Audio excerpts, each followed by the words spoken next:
बिस्मिल्लाहिर्रहमानिर्रहीम। Bloom taxonomy taxonomy कहा जाता है क्लासिफिकेशन को। ब्लूम्स एक एजुकेशनिस्ट थे जिन्होंने लर्निंग को तीन हिस्सों में, तीन डोमेन्स में क्लासिफाई किया, इसलिए इसको कहा जाता है ब्लूम टेक्सोनॉमी। इनके मुताबिक सबसे पहली जो डोमेन है उसको कहा जाता है कॉग्निटिव डोमेन, फिर इसी तरह अफेक्टिव डोमेन और तीसरी साइकोमोटर डोमेन। कॉग्निटिव डोमेन में वो चीजें आती हैं, वो प्रोसेसेस आते हैं जो हमारे ब्रेन से जुड़े होते हैं, सोचने समझने का अमल, थिंकिंग प्रोसेस, यानी कि वो अमल जो हमारे दिमाग से जुड़ा हो वो कॉग्निटिव डोमेन में आता है। इसी तरह अफेक्टिव डोमेन में क्या है, वैल्यूज, एटीट्यूड, फीलिंग्स वगैरह को इस डोमेन में डिस्कस किया जाता है। इसके बाद है साइकोमोटर डोमेन। साइकोमोटर डोमेन में एक्शन, हरकत वगैरह, मोटर का मतलब है हरकत देना, प्रोसेस ऑफ मूवमेंट, जहां जहां हमारे मसल्स यूज हो रहे होते हैं वो साइकोमोटर डोमेन में आता है, क्योंकि मसल्स हरकत के लिए होते हैं। मसल्स भी दो तरह के होते हैं, एक फाइन मोटर और एक ग्रास मोटर। फाइन मोटर कौन से होते हैं, जब मैं ऊपर देखता हूं, नीचे देखता हूं तो मेरी आंखों के मसल यूज हो रहे होते हैं, ये बहुत छोटे मसल होते हैं, ये भी साइकोमोटर डोमेन में आता है। मैं जब चलता हूं, लिखता हूं, मेरे हाथों के, मेरे पांव के मसल यूज हो रहे होते हैं, मेरी टांगों के मसल यूज हो रहे होते हैं, ये ग्रास मोटर में आता है। ये बड़े मसल हैं। ये तमाम मसल्स, ये तमाम तरह की हरकत साइकोमोटर डोमेन में डिस्कस की जाती है। ब्लूम्स के मुताबिक हमारी लर्निंग इन तीन डोमेन्स के थ्रू होती है, और जो सबसे ज्यादा यूज होने वाली डोमेन है उसको कहा जाता है कॉग्निटिव डोमेन। इन तीनों को हम वन बाय वन डिस्कस करेंगे। सबसे पहले हम कॉग्निटिव डोमेन को डिस्कस करेंगे।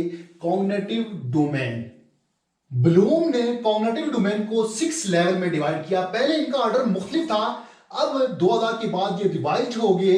इवैल्यूएशन को सेकंड लास्ट पे रखा गया, सिंथेसिस को लास्ट पे। पहले क्या था, इवैल्यूएशन लास्ट पे था और सिंथेसिस नंबर 5th पे था। इन लेवल्स को हम वन बाय वन डिस्कस करेंगे। ब्लूम्स के मुताबिक लर्निंग दो तरह से होती है, एक लोअर लेवल और दूसरा हायर लेवल। इसमें सबसे पहले आता है नॉलेज। नॉलेज क्या होता है, बगैर सोचे समझे किसी बात को याद कर लेना नॉलेज कहलाता है। मसलन आप किसी बच्चे से पूछें कि मुसलमानों ने जंग आज़ादी कब लड़ी, तो वो एकदम से बता देगा 1857 में, यानी उसको कुछ पता नहीं होता कि 1857 से पहले के हालात कैसे थे, बाद के हालात कैसे थे, ये जंग क्यों लड़ी गई। इसमें थोड़ी सी इंफॉर्मेशन होती है, चंद फैक्ट्स के बारे में पता होता है। इसके बाद है नंबर 2 कंप्रीहेंशन। ऐसी लर्निंग जिसमें पढ़कर अपने अल्फाज में बयान किया जा सके कंप्रीहेंशन कहलाता है। इसको अंडरस्टैंडिंग भी कहा जाता है। इसमें इंफॉर्मेशन पहले लेवल से बढ़ जाती है। पहले लेवल में हमारे पास थोड़ी सी इंफॉर्मेशन होती थी, चंद फैक्ट्स होते थे, जबकि इसको अपने अल्फाज में बयान किया जा सकता है। मसलन बच्चे से पूछा जाए, बच्चा बयान कर सकता है कि 1857 की जंग आज़ादी क्यों लड़ी गई, उसके बाद के हालात कैसे थे, उसके पहले के हालात कैसे थे, वगैरह वगैरह, ये तमाम चीजें बयान कर सकता है। इसी चीज को कहा जाता है कंप्रीहेंशन। जब नॉलेज थोड़ा सा बढ़ जाता है तो उसके बाद वो चला जाता है एप्लीकेशन में। एप्लीकेशन में क्या होता है, जो इल्म हम हासिल करते हैं उसको अमली जिंदगी में इस्तेमाल करना एप्लीकेशन कहलाता है। हमारे पास जो नॉलेज था, थोड़ा सा नॉलेज था, थोड़ी सी इंफॉर्मेशन थी, उसके बाद जब हमारी लर्निंग बढ़ गई, उसको हमने बयान किया, फिर जब लर्निंग बढ़ गई तो उसको इस्तेमाल किया, अमली जिंदगी में इस्तेमाल करना एप्लीकेशन कहलाता है। मसलन एक तालीम याफ्ता इंसान माशरे में अच्छे अच्छे फैसले करता है, लोगों में सुलह सफाई करता है, उसकी अच्छी बोलचाल उसके तालीम याफ्ता होने का अमली इज़हार है, इसी को एप्लीकेशन कहा जाता है। ये तमाम लेवल लोअर लेवल में आते हैं। जब लर्निंग इससे बढ़ जाती है तो वो चले जाते हैं हायर लेवल में। हायर लेवल का जो पहला लेवल है उसको कहा जाता है एनालिसिस। एनालिसिस का मतलब है तज्जिया करना। तो तज्जिया कैसे किया जाता है, किसी चीज को बयान कैसे किया जाता है, तज्जिए में उसको तोड़ा जाता है, मुख्तलिफ पार्ट्स में तोड़ा जाता है, उसके छोटे छोटे हिस्से बयान किए जाते हैं, यानी कि किसी चीज को मुख्तलिफ हिस्सों में डिवाइड करके बयान करना एनालिसिस कहलाता है। इसकी एक मिसाल लेते हैं कि कंप्यूटर या फिर मोबाइल के बारे में जब हम तज्जिया करते हैं तो वो कैसे करते हैं कि इसकी स्क्रीन बहुत अच्छी है, ये इसका वेट बहुत कम है, इसकी रैम बहुत अच्छी है, इसकी राम बहुत अच्छी है, इसका कैमरा बहुत अच्छा है, यानी उसके मुख्तलिफ पार्ट्स के बारे में बताते हैं, उसको मुख्तलिफ पार्ट्स में डिवाइड करते हैं, फिर उसको एक्सप्लेन करते हैं। इसी चीज को कहा जाता है एनालिसिस। और इस लेवल में स्टूडेंट्स इस काबिल हो जाते हैं किसी चीज को पार्ट्स में डिवाइड करने के बाद उसको एक्सप्लेन कर सकते हैं। इसके बाद है इवैल्यूएशन। इससे पहले लेवल में स्टूडेंट्स तज्जिया करते हैं, किसी चीज को पार्ट्स में डिवाइड करके एक्सप्लेन करते हैं, जबकि यहां स्टूडेंट्स जायजा लेते हैं कि हमने जो तज्जिया किया उसके मुताबिक कौन सी चीज बेहतर है, कौन सी चीज लेनी चाहिए, कौन सा मोबाइल लेना चाहिए, कौन से मोबाइल की रैम अच्छी है, उसका कैमरा अच्छा है। यानी कि तज्जिया करने के बाद वो जायजा लेते हैं कि कौन सी चीज हमारे लिए अच्छी है, वो इवैल्यूएशन करते हैं। इस लेवल में स्टूडेंट्स की लर्निंग थोड़ी सी इस लेवल से बेहतर हो जाती है। और इसके बाद लास्ट में है सिंथेसिस। इसको क्रिएटिविटी भी कहा जाता है। सिंथेसिस का मतलब है जोड़ना। चौथे लेवल में हमने चीजों को डिवाइड किया, उसके बाद उसको एक्सप्लेन किया, फिर उसका जायजा लिया। यहाँ चीजों को जोड़ा जाता है। बहुत ज्यादा कॉग्निटिव प्रोसेस जहाँ इस्तेमाल होता है, यानी कि यहाँ नए आइडियाज पेश किए जाते हैं, तजर्बात किए जाते हैं, रूल्स डिफाइन किए जाते हैं। यहाँ स्टूडेंट्स इस काबिल हो जाते हैं कि लोग उनको फॉलो करते हैं। ये कॉग्निटिव डोमेन के 6 लेवल थे। उम्मीद करता हूँ कि आपको समझ आ गए होंगे। अब हम चलते हैं नेक्स्ट अफेक्टिव डोमेन। बिस्मिल्लाहिर्रहमानिर्रहीम। कॉग्निटिव डोमेन को पढ़ चुके हैं, अब हमने देखना है अफेक्टिव डोमेन क्या है। इसमें मैनर्स की बात होती है, वैल्यूज की बात होती है, एटीट्यूड, फीलिंग्स, मोटिवेशन को डिस्कस किया जाता है। जबकि कॉग्निटिव डोमेन में ब्रेन प्रोसेस को डिस्कस किया जाता था, इसमें मामलात को इमोशनली हैंडल किया जाता है। कॉग्निटिव डोमेन की तरह इसके भी कुछ लेवल्स हैं। इसके level receiving, responding, values, organisation and characterisation, 5 level हैं। इनको हम 1 बाय 1 डिस्कस करेंगे। सबसे जो पहला लेवल है उसको कहा जाता है रिसीविंग। रिसीविंग में बच्चे का रवैया इस तरह का बनाना होता है कि वो क्लास में कुछ ना कुछ सीखने की गर्ज से बैठे, वो कुछ समझने की गर्ज से बैठे। टीचर जब क्लास में इंटर होता है तो स्टूडेंट से पूछता है कि हम पढ़ाई स्टार्ट करें, हम सीखना शुरू करें, पढ़ाना शुरू करें। तो बच्चे एक आवाज में बोलते हैं कि जी सर आप स्टार्ट कर सकते हैं। लेकिन कुछ बच्चे थके थके लगते हैं, वो नहीं बोलते, वो चाहते हैं कि अभी हम पढ़ना स्टार्ट ना करें। ये ऐसा क्यों होता है? ये इसलिए होता है कि उनमें रिसीविंग नहीं होती, उनमें जज्बा नहीं होता, वो कुछ सीखने की गर्ज से क्लास में नहीं बैठे होते। और टीचर को चाहिए कि वो क्लास में जब आए तो बच्चों का रवैया, उनका बिहेवियर इस तरह से चेंज करे कि उनमें रिसीविंग पैदा हो सके। इसके कीवर्ड्स क्या है कि वो सुने, अटेंटिवनेस, यानी वो एक्टिव हो, क्लास में एक्टिव होकर बैठे, किसी चीज को अंडरस्टैंड कर सकें, अंडरस्टैंडिंग उनकी अच्छी हो। इसके बाद है लेवल नंबर 2 रिस्पॉन्डिंग। रिस्पॉन्डिंग कहा जाता है जवाब देने को। लेवल 1 में बच्चों ने जो कुछ पढ़ा, सुना, तवज्जो से सुना, अंडरस्टैंड किया, पढ़ाने के बाद टीचर क्या करता है, उनसे मुख्तलिफ तरह के क्वेश्चंस करता है। अगर वो उसका दुरुस्त जवाब दे दें तो इसका मतलब ये हुआ कि बच्चों ने रिस्पॉन्ड किया, बच्चों में रिस्पॉन्डिंग है। ये आ गई रिस्पॉन्डिंग। इसके कीवर्ड क्या कौन कौन से हैं? इसका कीवर्ड है आंसरिंग। अगर बच्चे दुरुस्त जवाब दे दें तो इसका मतलब ये हुआ कि वो रिस्पॉन्डिंग हुई या फिर परफॉर्मिंग। इसके बाद लेवल 3 है जिसको कहा जाता है वैल्यूज। वैल्यू का मतलब है कदर, कीमत, अहमियत वगैरह। पहले लेवल में रिसीविंग भी हो गई, फिर रिस्पॉन्डिंग भी हो गई, मगर हमें यह मालूम नहीं कि उन्होंने रिसीविंग कितनी की, क्या अहमियत दी रिसीविंग को, रिस्पॉन्डिंग कितनी हुई, रिस्पॉन्डिंग की क्या अहमियत थी।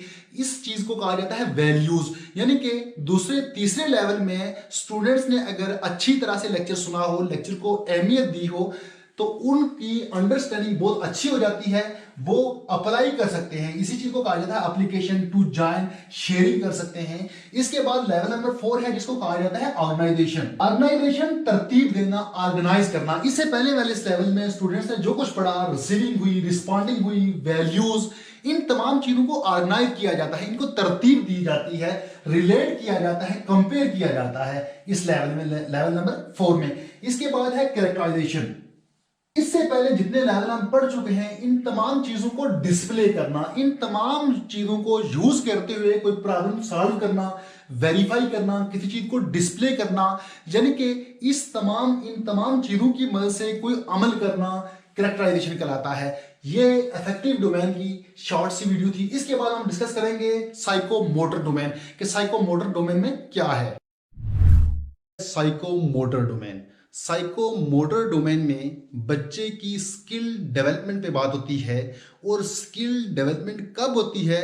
जब बच्चे के माइंड और बॉडी पार्ट्स का आपस में कनेक्शन हो। इसको अगर मैं आसान अल्फाज में बयान करूं तो वो यूं मैं कह सकता हूं कि आपने बहुत सारे क्रिकेटर्स देखे होंगे, फुटबॉलर आपने बहुत सारे देखे होंगे।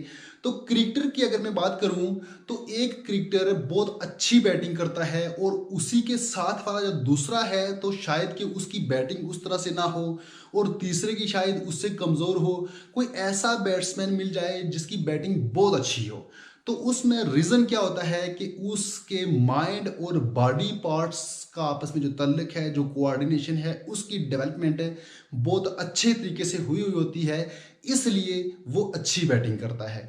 अब साइकोमोटर डोमेन को इससे हट के अगर मैं बात करूं तो वो ये ऐसी डोमेन है जिसमें हम मसल्स का यूज़ करते हैं, हमारी फिजिकल एक्टिविटीज़ होती हैं। यानी कि हम चलते हैं तो ये भी साइकोमोटर डोमेन में आता है, हम लिखते हैं इसको भी हम साइकोमोटर डोमेन कह सकते हैं। यानी हर वो चीज़ जिसमें हमारे मसल्स यूज़ होते हैं। जब हम चलते हैं तो हमारे लेग्स के मसल यूज़ होते हैं, ये बड़े मसल हैं। इसी तरह मैं बात करता हूँ तो मेरे मुंह के मसल यूज़ होते हैं और ये छोटे मसल हैं। इनमें ग्रास मोटर भी है और फाइन मोटर भी है। मैं ऊपर देखता हूँ तो मेरी आंखों के मसल काम करते हैं, मैं नीचे देखता हूँ तो इसमें भी मेरे मसल्स यूज़ होते हैं और ये भी साइकोमोटर डोमेन में आती है। फाइन मोटर स्किल्स हैं ये। और चलना, गाड़ी ड्राइव करना, दौड़ना, खेलना, ये ग्रास मोटर स्किल्स में आती हैं। ये अलग टॉपिक है, बट जहाँ भी हमारे मसल्स यूज़ होते हैं उसको हम कह सकते हैं कि ये साइकोमोटर डोमेन में आता है। साइकोमोटर डोमेन को सिम्पसन ने 1972 में डेवलप किया और इसके 7 लेवल्स बताए। जिस तरह हमने बात की कॉग्निटिव डोमेन पे और उसके बाद हमने अफेक्टिव डोमेन पे बात की, उनके भी कुछ लेवल्स थे। इसी तरह इसके 7 लेवल हैं और जो सबसे पहला लेवल है उसका नाम है परसेप्शन। यानी आप कोई काम करने से पहले ये सोचते हैं कि मैं इस काम को कर सकता हूं या नहीं कर सकता। बच्चा कोई भी काम शुरू करने से पहले ये देखता है मुझ में सलाहियत है या नहीं, अपनी बॉडी के मुताबिक वो सोचता है, वो देखता है कि क्या मैं इस काम को कर सकता हूं या नहीं कर सकता। ये इसको कहा जाता है परसेप्शन और ये लोअर लेवल में आता है। इसके बाद हम स्लोली हायर लेवल की तरफ जाएंगे। परसेप्शन के बाद जो दूसरा लेवल है उसको कहा जाता है सेट। सेट से मुराद है आप किसी काम को करने के काबिल हैं या नहीं। अगर आप किसी काम को करने के काबिल हैं, आपका ज़हन मानता है, तो वो वाली जो स्टेज है जिसमें आप करना चाह रहे हैं उसको कहा जाता है सेट। पहले स्टेज में क्या था? पहले स्टेज में बच्चा ये सोच रहा था कि मैं इस काबिल हूं या नहीं हूं।